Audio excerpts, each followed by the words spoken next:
Um dos seus livros descreve aí um cenário bastante curioso que eu gostaria que você tocasse aqui agora, que você descreve como um dilúvio, né? Que a gente está vivendo uma espécie de dilúvio de informações e faz até uma comparação com o dilúvio de Noé, né? Que resolveu o dilúvio com uma arca, né? Como que nós hoje poderemos resolver esse dilúvio? Você tem alguma dica assim fácil de usar para a gente enfrentar esse volume de informação et ruído? Ouais. Oui, vous savez, c'est très angoissant la liberté, donc je comprends que vous soyez angoissé. Mais il faut absolument apprendre à vivre avec.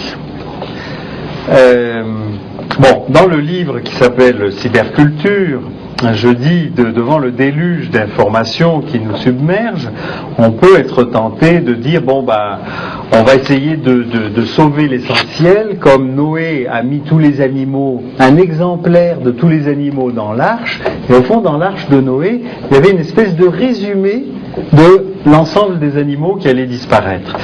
Et j'emploie cette image dans le livre pour dire qu'aujourd'hui c'est impossible de faire un résumé de la totalité, parce qu'on ne peut plus embrasser la totalité, parce que c'est devenu quelque chose d'infini.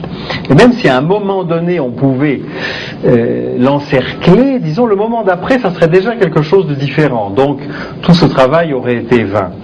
Alors ce que je dis, c'est que chaque individu, chaque groupe doit pour son propre compte faire nécessairement un filtrage, une organisation, une sélection, une hiérarchisation. Je ne dis pas du tout, c'est fini, il n'y a plus besoin de faire de hiérarchie, de sélection, de filtrage, pas du tout. C'est absolument nécessaire, parce que sans quoi, il nous est impossible de faire du sens avec toutes ces informations.